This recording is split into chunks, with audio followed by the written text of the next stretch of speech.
अस्सलाम वालेकुम। MD graphics में मैं आपको खुशामदीद कहता हूँ। मैं हूँ आपका टीचर आफ्ताब अहमद। काफ़ी दिन जो है वो तबीयत कुछ बेहतर नहीं थी, साथ नहीं दे रही थी, जिस वजह से जो मैं इस वीक में नया ट्यूटोरियल नहीं ला सका आप लोगों के लिए। काफ़ी सारे ऐसे स्टूडेंट्स थे जो मेरी वीडियोस को रेगुलर्स देखते हैं और उन लोगों ने भी कमेंट्स किए कि सर आपकी वीडियो नहीं आ रही, सब खैरियत है। तो अल्हम्दुलिल्लाह अभी काफ़ी बेहतर हूँ मैं, कुछ तबीयत जो है वो बेहतर नहीं थी। एक दो स्टूडेंट्स ऐसे थे जो काफ़ी इसरार कर रहे थे, रिक्वेस्ट कर रहे थे कि सर सिलेक्ट एंड मास्क के ऊपर जो है वो एक स्पेशल जो है वो ट्यूटोरियल लेके आएँ।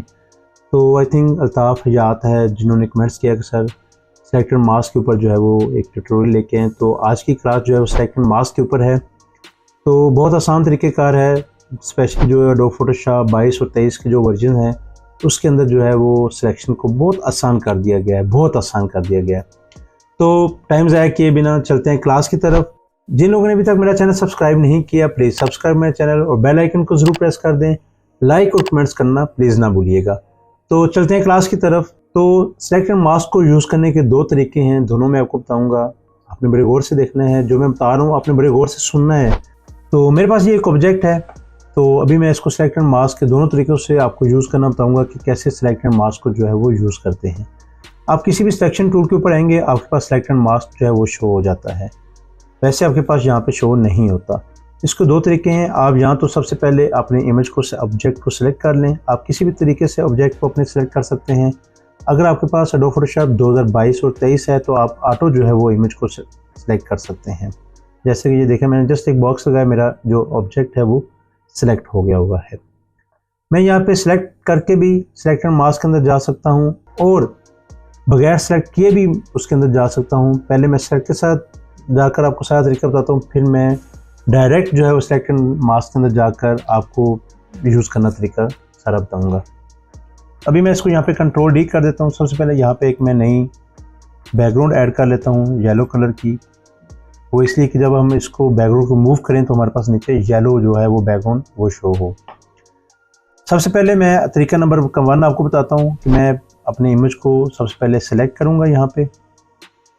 ठीक है, मेरे पास यहाँ पे मेरा ऑब्जेक्ट जो है वो सिलेक्ट हो गया हुआ है। अब यहाँ से भी ऑब्जेक्ट को सिलेक्ट कर सकते हैं या फिर ये ऊपर भी सिलेक्ट ऑब्जेक्ट का ये दिया हुआ ऑप्शन है, यहाँ भी क्लिक करेंगे आप अपने ऑब्जेक्ट को जो है वो सिलेक्ट कर सकते हैं।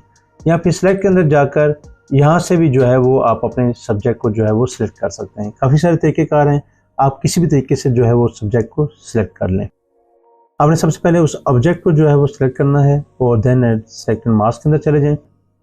ये सिलेक्ट एंड मास्क का वर्क स्पेस है, बहुत आसान है। इसके जो लेफ़्ट साइड पे ये कुछ टूल्स हैं जिसमें क्विक सिलेक्शन टूल है, रिफाइन ब्रश टूल है, इसके बाद ऑब्जेक्ट सिलेक्शन टूल है, कुछ टूल्स हैं, लेसो टूल वगैरह भी है, सिलेक्ट करने के लिए काम आते हैं। तो यहाँ पे मैं कुछ ऑप्शंस हैं, ये ओनियन स्किन है, ये कुछ ऑप्शन वगैरह दिए हुए हैं। बेहतर है कि आप सबसे पहले ओवरले पे रहा करें। ओवरले के अंदर आप देख सकते हैं कहीं पे कोई अगर रेड पार्ट हो तो वो समझें कि आपका एरिया जो सिलेक्ट नहीं हुआ। जो आपका क्लियर एरिया है वो आपका सिलेक्ट हुआ है, जो रेड एरिया है वो आपका सिलेक्ट नहीं हुआ। तो हम यहाँ से सिलेक्शन को ऐड भी कर सकते हैं और माइनस भी कर सकते हैं। तो इसके बाद अगर आप यहाँ पे देखें तो कुछ ऐसे जो बालों के अंदर ग्रीन ग्राउंड आ रही है, जो हमारे ऑब्जेक्ट के साथ, जो बैकग्राउंड के साथ ओरिजिनल ग्रीन ग्राउंड थी वो साथ आ रही है।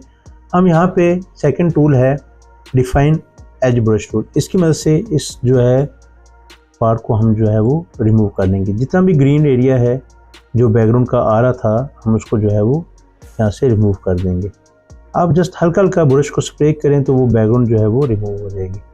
ये कुछ रेड एरिया है, वो इसका मतलब है कि वो सिलेक्ट नहीं हुआ था, वो भी इसकी मदद से जो है वो डिफाइन हो जाएगा। इसको यहाँ से भी थोड़ा सा है, ये भी मैंने जो है वो डिलीट कर दिया। ठीक है, अब मैंने यहाँ पे येलो बैकग्राउंड लगाई थी, ऑन लेयर पे आऊँ तो यहाँ पे मैं देखूँ तो मेरा ऑब्जेक्ट जो है वो ऑलमोस्ट जो है वो ज़बरदस्त तरीके से जो नई बैकग्राउंड के ऊपर आ गया हुआ है। तो यहाँ पे मैं इसको क्लिक कर देता हूँ और इसके बाद कुछ ये नीचे ऑप्शंस हैं, ये कुछ खास आप लोगों ने इसके साथ छेड़छाड़ी नहीं करनी। अगर थोड़ा बहुत स्मूथ आपने एडजस्ट करने हैं तो वो इसके लिए आप जो है वो थोड़ा बहुत फिदर यूज़ कर लें, कॉन्ट्रास्ट को यूज़ कर लें। एंड यहाँ पे अगर देखें तो ये एक है डिसकॉन्टेमिनेट कलर्स। जैसे ही मैं इसके ऊपर क्लिक करूँगा आप देखेंगे कि बालों के अंदर एक ज़बरदस्त जो है वो एक नखार और बेहतरीन ओरिजिनल जो है वो बैकग्राउंड के साथ मर्ज जो बाल हो जाएंगे। ये देखें, मैंने जैसे ही यहाँ पे इसको क्लिक किया तो ये देखें ज़बरदस्त तरीके से जो है वो हमारे बाल जो है वो बैकग्राउंड के साथ मर्ज हो गए हुए हैं। तो यहाँ पे आप क्लिक कर लें, वो आपकी मर्ज़ी है। और यहाँ पे मैंने ऑप्शन को न्यू लेयर विद मास्क करना है। न्यू लेयर भी मैं ऐड कर सकता हूँ। न्यू लेयर में मास्किंग नहीं होगी, जस्ट यही पार्ट जो है वो ऐड हो जाएगा। मास्किंग मैं इसलिए कर रहा हूँ, अगर मुझे बाद में कोई बैकग्राउंड का पार्ट जो है वो ऐड करना है तो मैं ऐड कर सकता हूँ। सिंपल, इसके बाद आपने ओके कर देना है। तो ज़बरदस्त तरीके से मैंने जो अपनी इमेज की बैकग्राउंड जो है वो यहाँ से रिमूव कर दिया। देखा, बहुत आसान है, इतना आसान कर दिया एडोब फोटोशॉप ने मास्किंग को, बैकग्राउंड रिमूव करने का तरीका। आपने जस्ट 1 या 2 मिनट में आप अपने इमेज को ज़बरदस्त तरीके से बैकग्राउंड जो है वो रिमूव कर सकते हैं। एक तरीका हो गया ये। दूसरा तरीका क्या है वो भी मैं आपको भी बता देता हूँ। मैं अभी इस लेयर को हाइड कर लेता हूँ। यहाँ पे मैंने इस नई लेयर को जो है वो दोबारा से ले लिया। अभी पहले मैंने इमेज को सिलेक्ट किया था, फिर मैं सिलेक्ट एंड मास्क के अंदर चला गया था। आप डायरेक्ट भी जो है वो सिलेक्ट एंड मास्क के अंदर जा सकते हैं। मैंने इस दफ़ा अपनी इमेज को जो है वो ऑब्जेक्ट को जो सिलेक्ट नहीं किया, मैं क्या करूँगा, सीधा सिलेक्ट एंड मास्क के अंदर चला जाऊँगा। मैं यहाँ से भी जा सकता हूँ, सिलेक्ट के अंदर जाऊँगा और यहाँ से भी सिलेक्ट एंड मास्क को जो है वो यूज़ कर सकता हूँ। यहाँ पे मैं ओवरले के अंदर आ गया। ओवरले के अंदर इसलिए कि यहाँ मुझे अपने ऑब्जेक्ट को क्लियरली नज़र आ रहा है, ये बिल्कुल रेड है। अब जो पार्ट मैं सिलेक्ट करूँगा वो जो है वो क्लियर होता जाएगा। मैं अपने क्विक सिलेक्शन टूल की मदद से जो है वो अपने ऑब्जेक्ट को जो है वो सिलेक्ट कर लेता हूँ। जो एरिया मैं क्लियर कर रहा हूँ वो मेरा ऑब्जेक्ट जो है वो सिलेक्ट हो रहा है। यहाँ पे देखें, ये मैंने अपने ऑब्जेक्ट को सिलेक्ट कर लिया। यहाँ पे थोड़ा सा ये तरीका मैं आपको इसलिए बता रहा हूँ कि आप जैसे कि अभी ये थोड़ा सा मुश्किल सा हो गया हुआ है, तो आप कैसे जो है वो इस बैकग्राउंड को यहाँ से रिमूव करेंगे। ये आपको पता है कि इमेज की जो ऑब्जेक्ट की ओरिजिनल बैकग्राउंड है ग्रीन, मैं इसको यहाँ से क्लियर करूँगा, रिमूव करूँगा। तो इसको रिमूव करने के लिए मेरे पास यहाँ पे ये नीचे ब्रश दिया हुआ है, ब्रश टूल। मैं यहाँ से भी कर सकता हूँ, अदरवाइज़ लेसर टूल की मदद से भी मैं यहाँ से कर सकता हूँ। आल्ट का बटन प्रेस करूँगा, मैं यहाँ पे जस्ट क्विक सिलेक्शन की मदद से जो है वो यहाँ पे मैं जो है वो लेसर टूल की मदद से इसको माइनस कर दूँगा। ये देखिए, यहाँ से ये जो है वो माइनस हो गया। मैं थोड़ा सा ब्रश टूल को ज़रिए भी इसको जो है वो यहाँ से जो है वो आल्ट की मदद से, प्लस आप आल्ट का बटन प्रेस नहीं करेंगे तो आपकी जो सिलेक्शन ऐड हो जाएगी। आप आल्ट का बटन यूज़ करेंगे तो आपकी सिलेक्शन जो है वो माइनस हो जाएगी। ये देखिए, मैं यहाँ से जो भी सिलेक्शन मैंने माइनस करनी है वो मैं यहाँ से कर सकता हूँ। अगर इस दौरान यहाँ पे सिलेक्शन के दौरान या काम के दौरान आपके बैकग्राउंड का कोई पार्ट रह भी जाए तो कोई बात नहीं, हम इसको बाद में भी ठीक कर सकते हैं। अभी हमारे जो रह गए हैं यहाँ पे ये बालों के अंदर ग्रीन कलर, मैं simple refine edge brush tool के ऊपर जाऊँगा और यहाँ से जो है वो मैं आसानी से जो है यहाँ से इसको रिमूव कर लूँगा। मैं इसको हल्का सा स्प्रे कर दूँगा। आप ग्रीन बैकग्राउंड के ऊपर बहुत आसानी से जो है वो आप जो इसको जो है वो यूज़ कर सकते हैं। देखिए, मैं ब्रश की मदद से इसको सिर्फ इसका बैकग्राउंड रिमूव हो रहा है, बाल वगैरह या किसी भी और इमेज के ऊपर इसको फ़र्क नहीं पड़ रहा। ये थोड़ा सा पार्ट रह गया है, हम इसको जो है वो बाद में ठीक कर सकते हैं। बाद में कैसे, मैं खुद छोड़ रहा हूँ कि आपको मैं बताऊँगा कि इसको बाद में हम कैसे ठीक करते हैं। तो सिंपल आप ये देख लें। इसके बाद मैं यहाँ पे अपने बैकग्राउंड पे ऑन लेयर पे जाता हूँ, मैं देख लेता हूँ कि कोई पार्ट मेरा रह तो नहीं गया। इसके बाद आप यहाँ पे अगर स्मूथ या फेदर वगैरह यूज़ करना तो कर लें। मैं जस्ट यहाँ पे इसको चेक कर देता हूँ।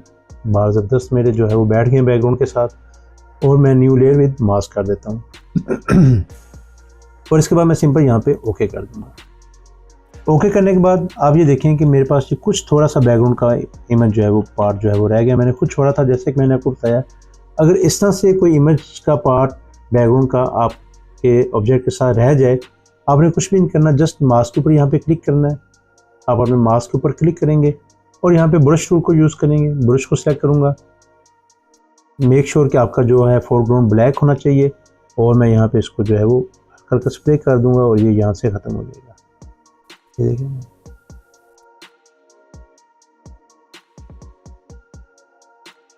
आप किसी भी वक्त किसी भी अपने ऑब्जेक्ट में, सब्जेक्ट में अपने बैकग्राउंड का पार्ट कोई भी आप अगर ऐड करना चाहते हैं तो ऐड कर सकते हैं, माइनस करना चाहते हैं तो माइनस कर सकते हैं।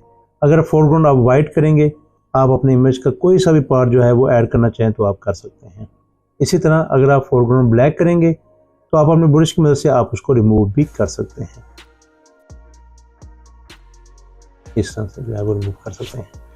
तो ये एक छोटा सा जो है वो सिलेक्टर मास्क के ऊपर था, बहुत आसान है, मैंने आपको बताया बहुत इजी है, कोई इतनी ख़ास चीज़ें नहीं है सिलेक्टर मास्क के ऊपर। जस्ट आप अपनी इमेज को सिलेक्ट करना है, कर ले, नहीं सिलेक्ट करना नहीं करें। आप दोबारा भी आप सिलेक्टर मास्क के अंदर जा सकते हैं, जस्ट यहाँ पे राइट क्लिक करें, सिलेक्टर मास्क के अंदर आप दोबारा से भी जा सकते हैं। तो आप सिंपल इसके अंदर कोई सी भी बैकग्राउंड आप यूज़ करना चाहें कर सकते हैं। आपके जो है बालों के अंदर कोई ऐसा वैसा दूसरा कलर नहीं आएगा कि हमने क्योंकि सिलेक्शन इस तरीके से की है, सिलेक्टर मास्क को यूज़ इस तरीके से किया है, तब इसके पीछे कोई सा भी बैकग्राउंड हो, आपके जो बाल हैं वो डिस्टर्ब नहीं होंगे। आप कोई सा भी कलर जो है वो यूज़ कर लें।